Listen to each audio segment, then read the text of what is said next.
মাওলানা রঈসউদ্দিন গাজীপুরের যে ইমামকে আমরা দেখেছি যে তাকে গাছের সাথে বেঁধে মারা হয়েছে, গলায় মালা পরিয়ে হাঁটানো হয়েছে, এরপরে তার শরীর থেকে রক্ত ঝরছে, এরকম অনেক ভিডিওগুলো আমরা দেখেছি। এবং তার বিষয়ে যেটা বলা হয়েছে সমকামিতার বিষয়, তো এই সমকামিতার বিষয়টা এনে তার ব্যাপারে অভিযোগ করা হয়েছে।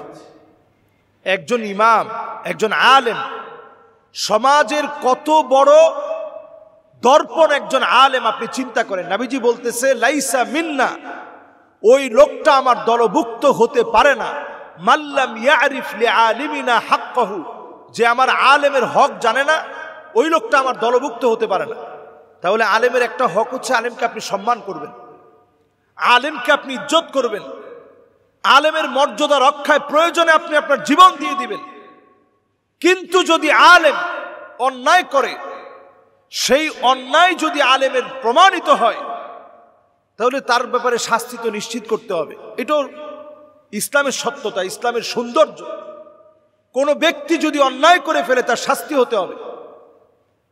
তো রঈসউদ্দিনের ব্যাপারে যে সমস্ত প্রতিবেদন বের হয়েছে, একজন আলেম, তাকে যদি অন্যায়ভাবে দোষ দিয়ে যদি কেউ মেরে ফেলে, সে যেই দলের হোক, এ ব্যাপারে প্রতিবাদ হয়, এটা আমাদের ইমানি দায়িত্ব। এবার আসুন, যদি তার সেই অপরাধগুলো প্রমাণিত হয় যে আসলে সে অন্যায় করেছে, সমকামিতার মতো অন্যায় সংগঠিত হয়েছে, এলাকার লোকজন তাকে হয়তো তখন মারধর করেছে, থানার মধ্যে বিভিন্ন ভাবে তার সাথে হয়তো তাকে পানি দেয় নাই, খাবার দেয় নাই, সে সেখানে অসুস্থ হয়ে পড়েছে, ভালো চিকিৎসা পায় নাই, এরপরে সে স্ট্রোক করে, ব্রেইন স্ট্রোক করে, মাথায় প্রচন্ড চিন্তা, তখন সে সেটা নিতে পারে নাই, সে অবস্থায় সে মৃত্যুবরণ করেছে।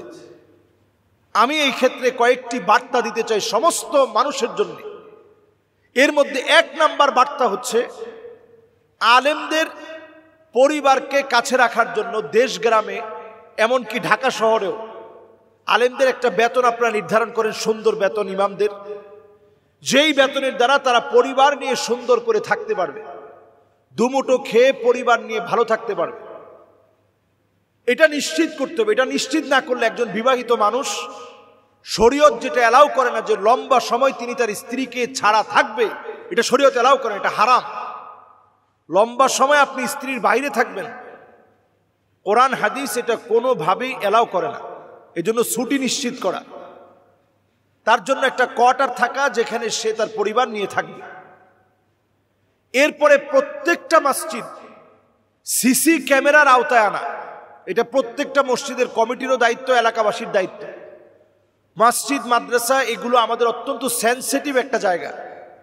এখানে কোনো কিছু ঘটলেই সেটা পরে আপনি যদি বলেন যে অপবাদ দেওয়া হয়েছে, অথবা লোকটা এই কাজ করে নাই, অন্যায়ভাবে তার উপরে দোষ চাপিয়ে দেওয়া হয়েছে, এজন্য প্রত্যেকটা প্রতিষ্ঠানে সিসিটিভি ফুটেজ থাকা দরকার।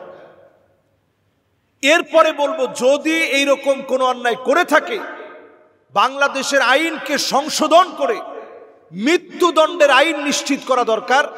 সমকামিতার মতো ভয়াবহ অন্যায় যদি প্রমাণিত হয়, মৃত্যুদণ্ডে তাকে দণ্ডিত করা হবে, এই আইন পাশ করা দরকার। এটা সমস্ত ইমামদের মত, শুধু ইমাম আবু হানিফা রহিমাহুল্লাহ না, ইমাম আবু হানিফা, ইমাম শাফিঈ, ইমাম হাম্বলি, ইমাম মালিক আলাইহিমুর রহমা, 4 জন ইমাম একমত, সমকামী কোনো ব্যক্তি তার সমকামিতার প্রমাণ যদি মিলে, তাকে মৃত্যুদণ্ড দিতে হবে।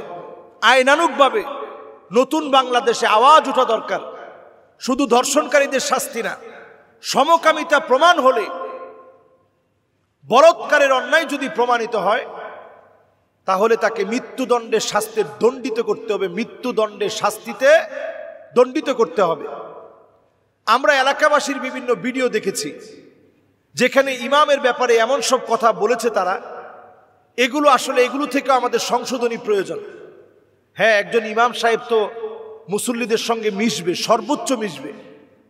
মুসল্লিদের ভিতরে যারা ইয়ং জেনারেশন আছে, এরাই তো আগামীর ভবিষ্যৎ। এদেরকে গড়ার জন্য ইমাম সাহেব সর্বাত্মক চেষ্টা করবে, মুরব্বীদেরকে সাথে নিয়ে কথা বলবে, মুসল্লিদের হাল জানার চেষ্টা করবে। নামাজের পরে, সালাম ফিরানোর পরেই নবীজি খবর নিতেন কোন সাহাবী আসেনি, তার বাড়িতে খাবার আছে কিনা। এই জন্য এই খোঁজ খবরগুলো রাখা, খোঁজ খবরগুলো নেওয়া, এটা আমাদের ইমানি দায়িত্ব। তাই বলে আপনি ডোর টু ডোর খবর তো সবার নিতে পারবেন না। একজন ইমাম তার একটা সীমানা বেঁধে রেখে মুসল্লিদের সাথে সম্পর্ক রাখবে। একজন ইমাম যে কোনো দোকানে গিয়ে চা পান খাবে না। এটা মুরুয়াতের খেলাফ, ব্যক্তিত্বের খেলাফ। যার কাছ থেকে আপনি কোরআন হাদিসের কথা নেবেন, উনি যুবকদের সঙ্গে ফ্রি ফায়ার পাবজি খেলতে পারে না। যুবকদের সাথে নানা নামে বেনামে চ্যাটিং করে, মানে একেবারে হাসি, ছাদের উপরে গিয়ে বারবিকিউ পার্টি হলো, ইমাম সাহেব নিজে পার্টিতে পুরাইলেন, ওইখানে গান বাজনা হইলো, ওইটাতে ইমাম সাহেব গিয়ে অংশগ্রহণ করলেন, এই জাতীয় কাজ ইমাম সাহেব করবে না। একজন ইমাম সাহেব মানুষের সাথে মিশবে কতটুকুন, শরীয়তের গণ্ডি যতটুকুন বলে, অতিরিক্ত মিশা যাবে না। এবং মুরুয়াতের খেলাফ, ব্যক্তিত্বের খেলাফ কাজ করা যাবে না। সবাই দাঁড়ায় দাঁড়ায় পানি খাচ্ছে, ইমাম সাহেব দাঁড়ায় দাঁড়ায় পানি খেলেন, হারাম। আপনি ওই ইমামের কথা নিতে পারবেন না যার ভিতরে সুন্নতের খেলাফ আচরণ আছে। একজন ইমাম পরিপূর্ণ সুন্নত অনুযায়ী চলবে, পোশাক পরিচ্ছদ, আচার, আখলাক, কথাবার্তা। যদি এটার ব্যত্যয় ঘটে তখনই অনাকাঙ্ক্ষিত নানা ধরনের ঘটনাগুলো আসে। তো বাংলাদেশে খুব সহজ একটা বিষয় হচ্ছে, কাউকে বলৎকারের অভিযোগ দিয়ে দিলে মানুষ তাকে অ্যাটাক করার জন্য খুব দ্রুতই একটা মব তৈরি হয়ে যায় এবং দ্রুতই দেখা যায় যে তার উপরে মানুষ আঘাত করতে থাকে। এই জন্য এগুলো সব পাই টু পাই বিচার বিশ্লেষণ করে আমরা সামনের দিকে আগাবো। খেয়াল রাখবো কোনোভাবে যেন মাজলুম ব্যক্তির উপরে জুলুম করা না হয়, অন্যায়কারীকে যেন প্রশ্রয় দেওয়া না হয়। আল্লাহ আমাদেরকে বোঝার তৌফিক দান করুক।